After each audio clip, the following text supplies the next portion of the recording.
저는 세계은혜 선교센터 주관 시니어 선교 훈련학교 강의차 현재 지금 도미니카 공화국에 출타 중이십니다. 이제 내일 저녁에 귀국하시는데요. 성도님들의 기도 덕분에 이제 강의를 잘 마치셨다고 감사의 말씀을 전해달라는 연락을 주셨습니다. 목사님의 남은 여정을 위해서 계속해서 기도 부탁드립니다. 3부 예배 오신 모든 분들을 환영하고 또 축복합니다. 우리 앞뒤 좌우에 계신 분들하고 이렇게 한번 인사했으면 좋겠습니다. 참 잘 오셨습니다.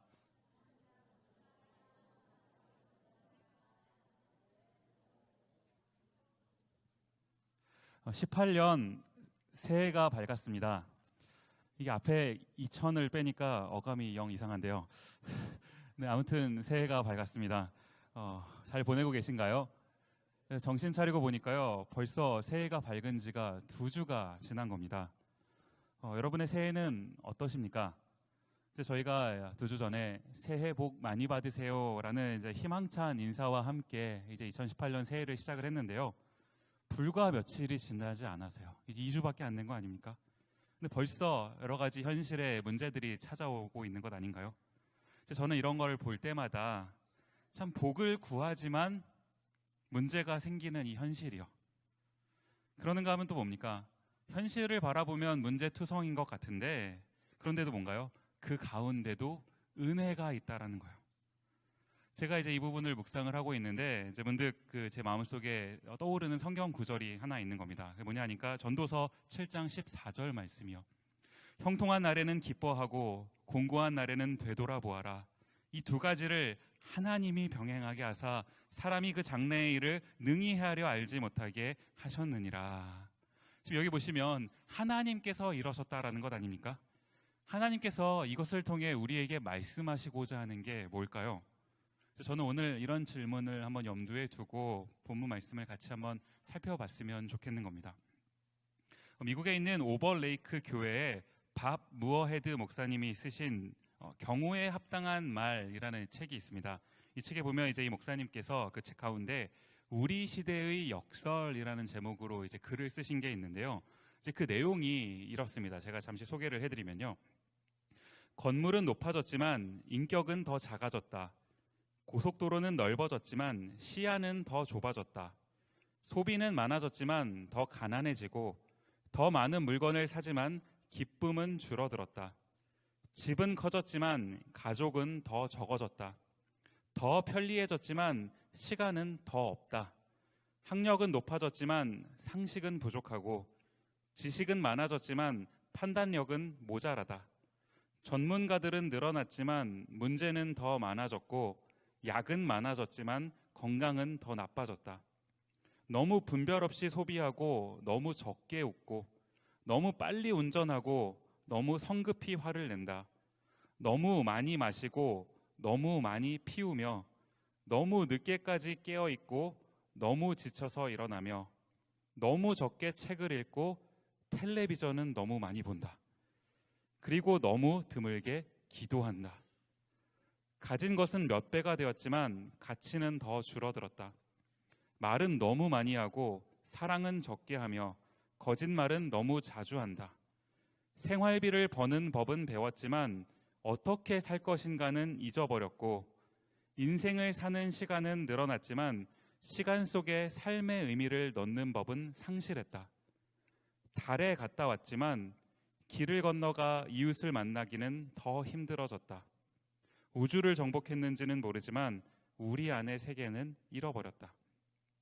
공기 정화기는 갖고 있지만 영혼은 더 오염되었고 원자는 쪼갤 수 있지만 편견을 부수지는 못한다. 자유는 더 늘었지만 열정은 더 줄어들었다. 키는 커졌지만 인품은 왜소해지고 이익은 더 많이 추구하지만 관계는 더 나빠졌다. 세계 평화를 더 많이 얘기하지만 전쟁은 더 많아지고 여가 시간은 늘어났어도 마음의 평화는 줄어들었다. 더 빨라진 고속철도, 더 편리한 일회용 기저귀, 더 많은 광고 전단, 그리고 더 줄어든 양심. 쾌락을 느끼게 하는 더 많은 약들, 그리고 더 느끼기 어려워진 행복. 이 글의 제목이요. 우리 시대의 역설이라는 제목 아닙니까? 제가 이 글을 읽고 또 읽고 가만히 묵상을 하는데요. 참 많은 생각이 이제 제 안에서 들었습니다. 이제 우리는 행복이라는 것을 바라고요. 그 행복을 꿈꾸고 살아가는 것 아닌가요? 그렇게 하고 이제 그 행복을 얻기 위해서 노력하며 사는 것 아닌가요? 그렇게 하면 이제 우리 삶이 조금 더 나아질 줄 알았는데, 그런데 막상 우리가 만나게 되는 현실이 어떤가 보자는 겁니다. 원하는 대로 되는 건 아니지 않습니까? 이 역설이요. 제가 오늘 함께 살펴보고자 하는 이 본문의 상황이 딱 이렇더라는 겁니다. 성경이 오늘 본문의 배경을 어떻게 설명을 하고 있습니까? 누가복음 7장 11절 말씀 보시면요. 누가복음 7장 11절입니다. 그 후에 예수께서 나인이란 성으로 가실새 제자와 많은 무리가 동행하더니, 여기 보시면 예수님께서 나인이라는 성으로 가셨다라고 성경이 기록을 하고 있습니다. 제가 설교를 준비하면서 이제 이런저런 자료를 찾다 보니까요, 이 나인이라는 성, 이 나인이라는 이 이름의 의미가 뭐냐 하니까 아름다움, 이제 이런 뜻을 가진 그런 이름이라는 겁니다. 이제 이 나인이라는 성이 그런 성이라는 거예요. 그런데 이제 이런 아름다움이라는 뜻을 가진 이 성에서 무슨 일이 일어났던 겁니까? 이어지는 12절 말씀을 보시면요, 성문에 가까이 이르실 때 사람들이 한 죽은 자를 메고 나오니 이는 한 어머니의 독자요 그의 어머니는 과부라. 그 성에 많은 사람도 그와 함께 나오거늘. 여기 보시면 한 사람이 죽었다라고 얘기하고 있습니다. 그 죽은 사람이 누구라고 얘기하고 있는 겁니까? 과부의 독자요. 과부의 독자. 저는 이 과부의 독자라는 말을 이렇게 읽는데 이게 참 볼수록 안타까운 그런 장면 아닙니까?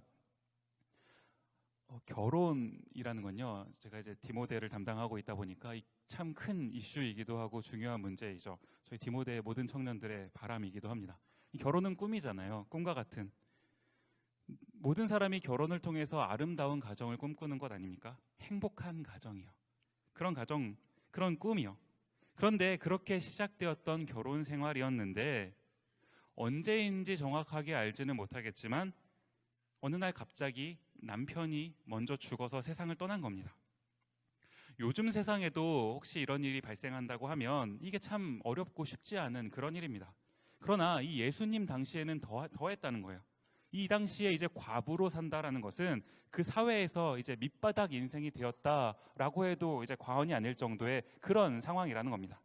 그런데 이런 힘든 상황이 되었지만 이 어머니가 그런 상황 가운데서도 꿈을 잃지 않고 끝까지 버틸 수 있었던 이유요. 그게 뭐였습니까? 아들.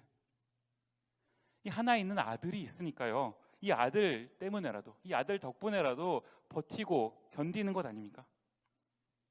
오늘 본문을 쭉 읽다가 보면 이제 예수님께서 이 아들을 나중에 지칭하실 때 청년아 이런 표현을 사용을 하세요.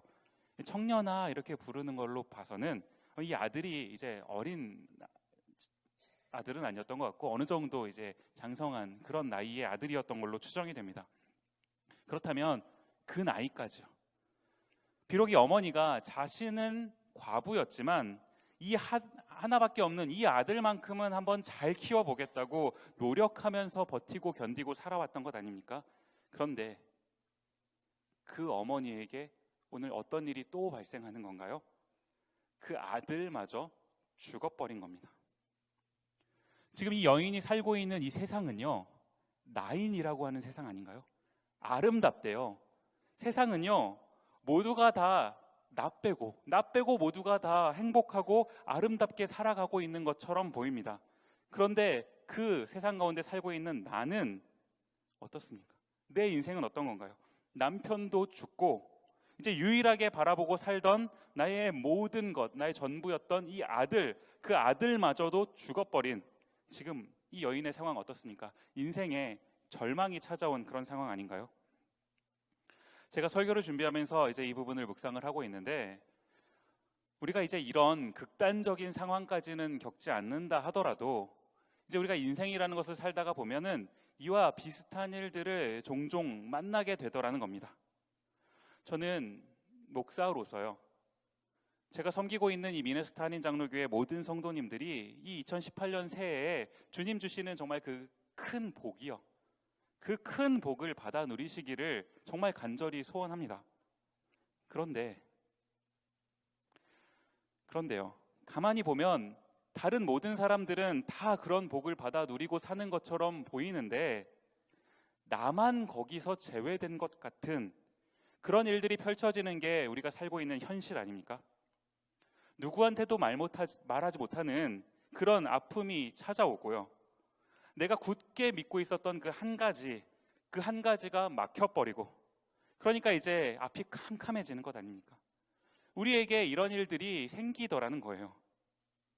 오늘 본문에서 이 나인성, 아름다움이라 불리는 이 성에 살고 있던 이 여자분이 그랬던 것 아닙니까? 이제 그런 현실 앞에요, 어떤 일이 이제 진행이 되는 건가요? 12절 말씀을 한 번 더 보시면요, 성문에 가까이 이르실 때 사람들이 한 죽은 자를 메고 나오니 이는 한 어머니의 독자요 그의 어머니는 과부라. 그 성에 많은 사람도 그와 함께 나오거늘. 이 황망한 마음, 남편도 먼저 갔는데 아들마저 이렇게 된 그런 상황에서 이 황망한 마음이야 이루 말할 것이 없지만, 그래도 또 현실은 현실이니까요. 이제 이 죽은 아들을 메고 가는 것 아닙니까? 어딜 향해 갑니까? 무덤을 향해요. 제가 이 부분을 묵상을 하는데 이게 딱 저희의 모습일 수 있겠다라는 생각이 들더라는 거예요. 원하는 걸 원하는 대로도 얻지 못하는 삶이요. 이 여인 행복한 삶을 원했던 것 아닙니까? 아니 너무 많은 행복까지는 아니라 하더라도요, 그저 평범하기라도 한 그런 삶이요. 모두가 다 나인 아름다움이라고 하는 그곳에서 그저 나도 평범하기를 바라는 그 삶. 그런데 이 여인에게 그 삶마저도 너무나 어려웠던 것 아닌가요? 마지막으로 믿었던 그 아들마저 죽어버린 겁니다. 이제 그 아들을 메고 무덤이요. 이게 뭘 말하는 겁니까? 끝을 향해 걸어가고 있는 그 발걸음 아닌가요? 그런데 오늘 성경이 왜 이 장면에 주목하고 있냐라는 겁니다. 나인이라고 하는 어떤 의미에서 희망이요, 그런 희망 중에서 나만 절망을 겪고 살고 있는 것 같은데, 나는 지금 이런 역설 가운데 살고 있다라고 생각을 하는 건데, 지금 이런 상황 속에서 어떤 일이 발생했다는 겁니까? 그 죽은 아들을 메고 무덤으로 향하던 그 행렬이 누구와 만나게 되는 건가요? 11절 말씀 올라가셔서 다시 한번 보시면요, 그 후에 예수께서 나인이란 성으로 가실새 제자와 많은 무리가 동행하더니. 지금 이 타이밍에 누가 그 길을 지나고 있었습니까? 예수님이요.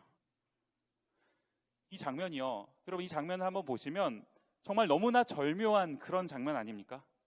이제 끝이라고 생각하는 그 인생의 좌절을 경험한 어떤 여인, 그리고 사람들의 그 행렬, 그리고 그러한 인생 가운데 생명을 주러 이 땅에 오신 예수님이요, 이 둘의 절묘한 만남이 지금 오늘 본문 가운데 이루어지고 있는 것 아닌가요? 이 여인이 이 예수님을 만났을 때 그 장면을 한번 상상해 보자는 겁니다. 이제 나의 인생에 희망은 더 이상 없다, 나의 인생은 끝났다, 눈물로 그 길을 걷던 이 여인이 그 길에서 예수님을 만난 것 아닙니까?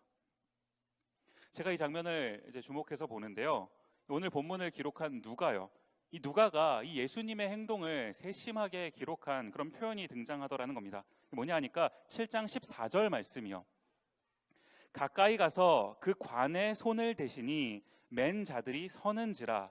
예수께서 이르시되 청년아 내가 네게 말하노니 일어나라 하시매. 지금 여기 보시면 예수님께서 뭘 하셨다는 겁니까? 그 관에 손을 대셨다라는 거예요. 예수님이 그 관에 손을 대시니까 그 관을 메고 가던 사람들이 멈춰 섰다는 겁니다. 예수님이 손을 대시니까 사람들이 멈춰 섰다. 지금 누가가 이 장면을 기록하면서 뭘 말하고 싶었던 겁니까? 지금 사람들은요, 보통 사람들의 상식으로는 지금 이 청년은 죽은 겁니다. 그게 현실이에요. 그러니까 죽은 사람은 무덤으로 가야 되는 것 아닙니까? 이미 끝났고요, 이제 완전한 끝을 향해서 걸어가고 있는 겁니다. 지금 그 발걸음 아닌가요? 그런데 지금 그와 같은 길을 가는 이 행렬에 예수님이 나타나셔서 어떻게 하신 겁니까? 그 길을 막으셨다라는 겁니다. 손을 대서 멈춰 서게 하셨다는 거예요. 지금 성경이 이 장면을 기록하면서 뭘 강조하고 있는 겁니까? 우리는요, 죽음이 끝이라고 생각합니다. 더 이상 회복될 수 없는 그런 지경, 우리 인생의 끝과 같은 죽음이라는 거, 이런 것 아닙니까? 그런데 예수님은 어떤 분이시라는 거예요? 그 죽음으로 향해 가는 그 길, 그 끝으로 향하는 그 인생의 그 길을 막으실 수 있는 분이시라는 겁니다. 우리가 믿는 예수님이 이런 분이시라는 것 아닌가요? 우리 인간의 기준으로는 지금 현실이 어떤 겁니까? 7장 15절의 한 표현을 보시면요, 죽었던 자가, 저는 여기 15절에서의 이 표현이요, 죽었던 자, 이 표현이 이게 일반적인 우리의 시각 아닙니까? 우리가 만나게 되는 현실의 어려움 속에 우리의 시각 아닌가요? 그런데 예수님께서는 이 죽은 자를 뭐라고 표현하셨던 겁니까? 한 절 올라가서 14절 보시면요, 예수께서 이르시되 청년아 내가 네게 말하노니 일어나라. 지금 예수님이 보고 계시는 게 시체입니다. 사람이 아니에요. 그런데 지금 예수님은 그 시체를 바라보시면서 뭐라고 말씀하시는 겁니까? 청년아. 어떻게 죽은 사람을 마치 살아있는 사람처럼 부르시는 것일 수가 있습니까? 이 역설적인 장면 아닌가요? 이 역설이요, 이게 예수님의 능력이고 예수님의 우리를 향하신 마음이더라는 거예요. 예수님은 전능하신 하나님이십니다. 그렇기 때문에 예수님께서는 원하시는 어떤 일이라도 하실 수 있는 분이시라는 거예요. 그런데 저희가 가만히 생각을 해보면 예수님께서 굳이 원하실 이유가 없습니다. 예수님께서 굳이 이 청년을 살려주실 이유가 없다는 거예요. 그런데 예수님께서 왜 이 절묘한 타이밍에 이 과부에게 찾아가셔서 이 죽음이요, 끝을 향해 가는 이 인생을 찾아가셔서 그 행렬을 멈춰 세우시고요, 이 청년을 다시 한번 일으켜 세우시면서 청년에게 또한 그 과부에게 또 한 번의 은혜, 또 한 번의 기회를 허락해 주시는 겁니까? 이런 기적 왜 베풀어 주시는 건가요? 오늘 본문을 읽다 보니까 그 질문에 답이 나오더라는 거예요. 7장 13절 말씀이요, 주께서 과부를 보시고 불쌍히 여기사 울지 말라 하시고. 지금 여기 보시면 지금 이와 같은 상황에 놓여 있는 이 과부를 예수님께서 보시고 어떻게 여기셨다라고 성경이 기록하고 있습니까? 불쌍히 여기사. 지금 다른 이유가 있는 게 아니라는 거예요. 예수님께서 지금 이 여인을 불쌍히 여기셨기 때문이라는 겁니다. 그런데 지금 성경이 얘기하고 있는 이 불쌍히 여긴다라는 말이요, 그냥 단순히 상황이 너무 불쌍해 보여서, 안 돼 보여서, 안타까우니까 뭐 동정심을 가지셨다, 뭐 이 정도의 말이 아니라는 거예요. 지금 여기 불쌍히 여긴다라는 말을 헬라어 원어로 찾아보면 스플랑크 니조마이라는 이제 헬라어 단어를 사용을 하는데요, 이제 이 말은 창자가 끊어질 정도의 아픔을 가졌다라는 이제 뜻을 가진 그런 말이라는 겁니다. 그러니까 지금 이게 어떤 상황인 겁니까? 예수님께서 지금 이 여인을 보시고 그 여인의 상황을 보시고요, 창자가 끊어질 정도의 아픔을 느끼셨다라는 것 아닌가요? 이게 이유라는 겁니다. 예수님은 우리의 상황을 보시고요, 우리와 같이, 아니요, 우리보다 더 큰 아픔을 느끼시고는 그 아픔 때문에 우리 삶에 개입해 주신다는 것 아닌가요? 예수님이 왜 이러십니까? 예수님이 이러려고 오셨다는 거예요.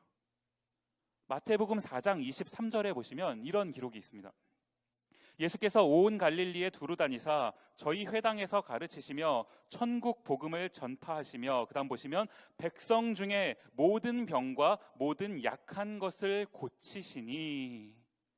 예수님이 이 땅에 오셔서 하신 일 중에 하나는 그 백성들의 아픔을 고치시는 그 일이요, 이 일을 하셨더라는 거예요. 지난주에 요즘 날씨가 많이 추워서 그랬던 것 같습니다. 저희 집에 이제 두 아들 하나, 딸 하나, 두 아이들이 있는데 이 두 녀석이 동시에 아픈 거예요. 열이 막 나는데 뭐 103도, 104도 막 이렇게 나더라고요. 그러니까 이 두 애들을 이렇게 보고 있는데 이제 아빠로서 제가 참 마음이 편치가 않았습니다. 뭐 약도 이제 번갈아가면서 먹이고 하는데요. 이 육신의 부모도 자기 자식 아프면 참 마음이 편치 않고 아프더라고요. 신경이 쓰이고 제 마음이 막 너무 힘든 겁니다. 그런데 하물며 우리 주님이요, 우리를 친히 지으신 주님 아닙니까? 그 주님이 손수 지으신 우리가 아파한다면요, 신음하고 있고 고통 가운데 있다면 그걸 보시는 주님의 마음이 어떠시겠냐는 거예요. 우리 아픔을 우리랑 똑같이, 아니 우리보다 더 심하게, 주님은 모든 걸 지으신 분이시니까요, 더 리얼하게 그 아픔을 느끼시는 것 아닌가요? 그게 창자가 끊어지는 그 고통 아닙니까?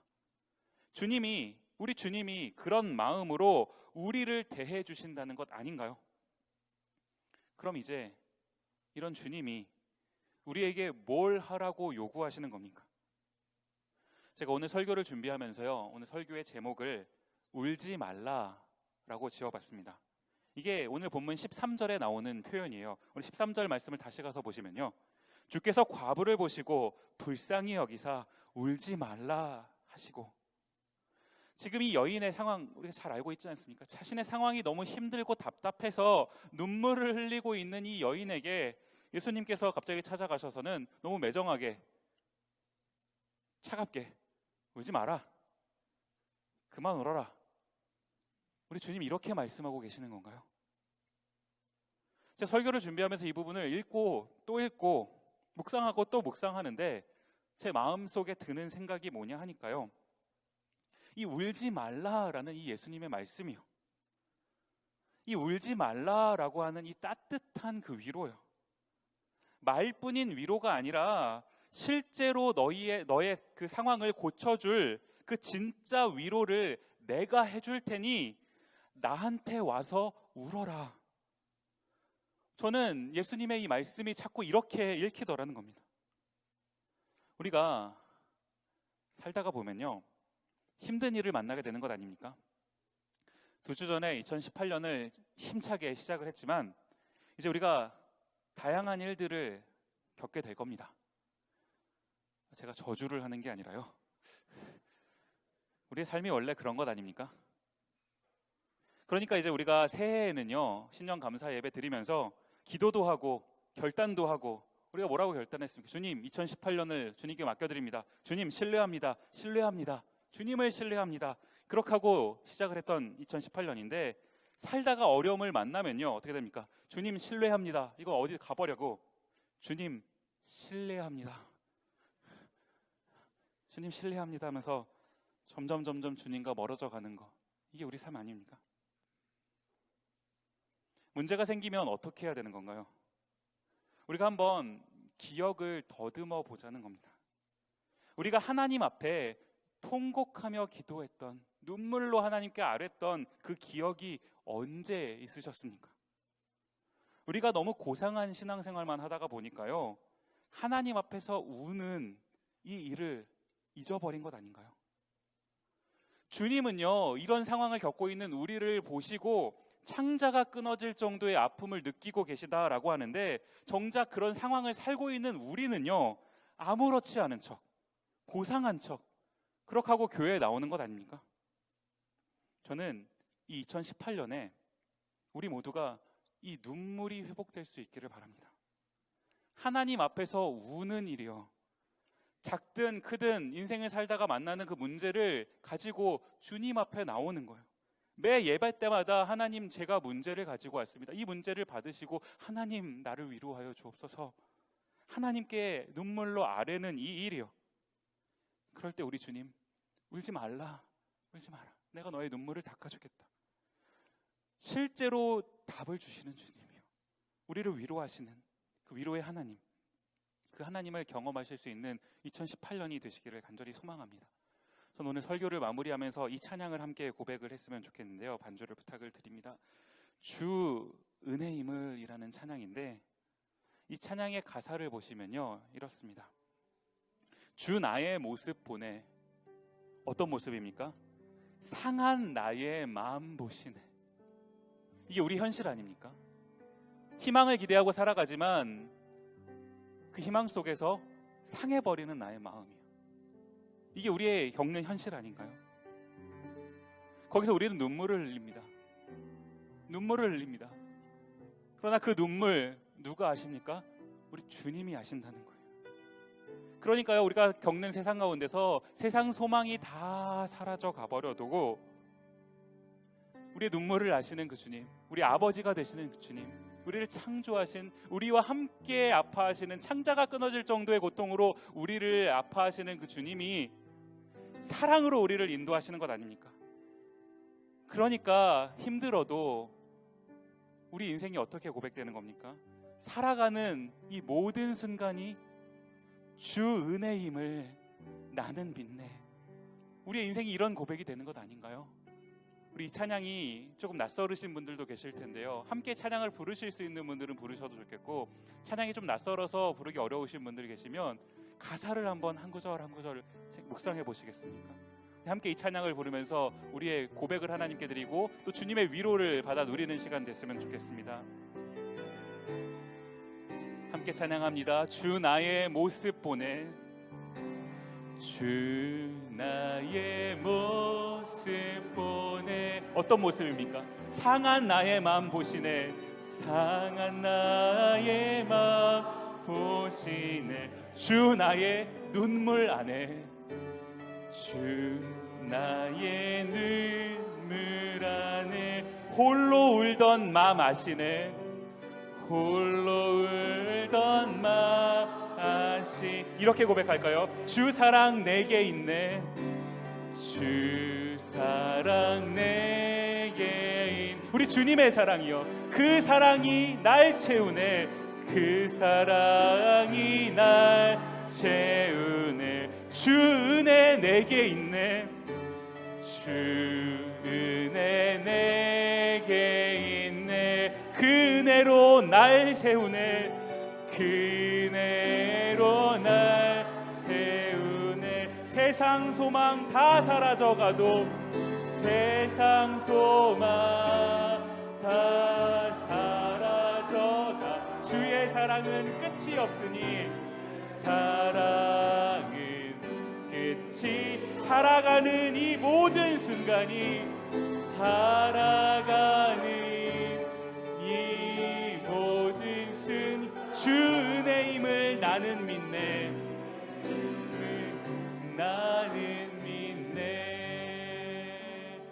여기 찬양 한 번 더 부를 텐데요, 이 아침에 추운 날씨를 뚫고 교회에 왜 오셨습니까?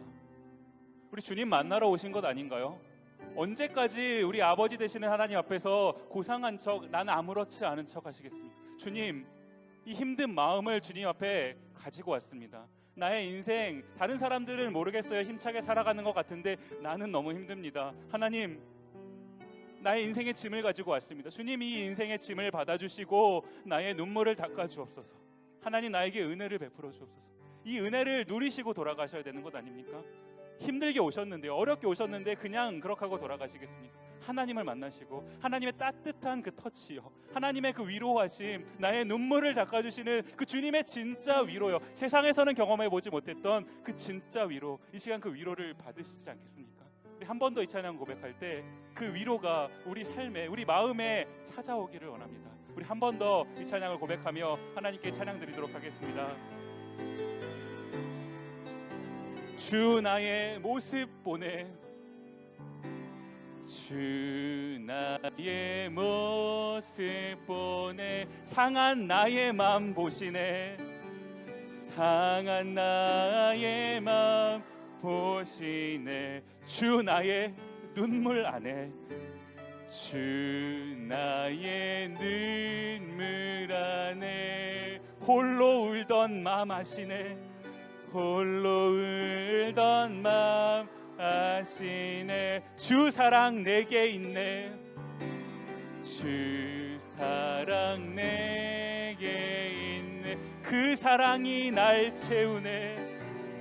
그 사랑이 날 채운 주 은혜 내게 있네. 주 은혜 내게, 그 은혜가 쓰러져 있는 우리를 세우십니다. 그 은혜로 날 세우네. 세상 소망 다 사라져가도, 세상 소망 다 사라져. 주의 사랑은 끝이 없으니 사랑은 끝이 없. 살아가는 이 모든 순간이 살아가는 이 모든 우리 고백이요. 주의 힘을 나는 믿네. 힘을 나 한 번 더 고백합시다. 세상 소망 다 사라져가도 세상 소망 다 사라져가 주의 사랑은 끝이 없으니 사랑은 끝이 없으니 살아가는 이 모든 순간이 이 모든 주의 힘을 나는 믿네. 힘을 나는 믿네. 지금 반주를 들으시면서요, 한번 눈을 감고 하나님께 잠시 기도하는 시간 갖지 않으시겠습니까? 우리 하나님이요, 우리를 지으신 하나님, 우리를 지켜보시는 하나님, 나를 딸아 아들아 불러주시는 나의 아버지요, 그 아버지께 우리의 아픔을 내어드리지 않으시겠습니까? 하나님, 내 모습에, 내 삶에, 내 인생에 이런저런 일들이 있습니다. 주님, 위로하여 주옵소서. 내가 세상에서는 어느 곳에서도 그 위로를 받을 길이 없습니다. 주님밖에 없습니다. 울지 말라 말씀하시는, 나의 눈물을 닦아주시는 그 주님 앞에 참된 위로 받기를 원합니다. 주여, 나의 아픔을 닦아주옵소서. 나를 안아주옵소서. 이제 우리 아버지 하나님께 간절히 기도하는 시간 갖도록 하겠습니다. 함께 기도하겠습니다. 아버지 하나님, 이 시간 나와 주님 앞에 예배하는 모든 자들을 기억하여 주옵소서. 아버지 하나님, 우리 아픔을 아시는 그 주님, 주께서 우리를 품어 주옵소서. 주님이 우리를 따스하게 아버지 안아주실 때 주님 안에서 참된 위로와 평안을 누리게 하여 주옵소서. 아버지 하나님, 세상 사람들은, 아버지 하나님, 남들은 다 잘 살아가는 것 같은데 내 인생 가운데는 이러한 저러한 문제 때문에 아버지 하나님 앞이 막히고 눈물이 나를 가로막는 아버지 그런 일들을 겪게 됩니다. 아버지 하나님, 그 눈물 우리 주님 아시오니 찾아오셔서 위로하여 주시고 눈물을 닦아 주옵소서. 울지 말라 말씀하시는 그 주님이 허락하시는 그 위로 가운데 아버지 하나님 따스함을 느끼는 아버지 올해가 되게 하여 주옵소서. 고마우신 아버지 하나님, 주님 앞에 나와 함께 예배할 수 있는 또 한 번의 기회를 주셔서 감사합니다. 우리 아버지가 되시는 주님, 우리의 모든 것을 아시는 주님, 우리 인생길 살아가다가 만나게 되는 여러 가지 아픔을 주님 미리 아시고 그 자리 가운데 와 주시는 주님, 그 주님께 나와 위로를 받는 우리 모두 되게 하옵소서. 2018년에 우리 삶에 눈물을 닦아주시는 그 주님의 참된 위로를 경험하는 우리 모두가 되기를 원합니다. 감사드리옵고 예수님 이름으로 기도드립니다.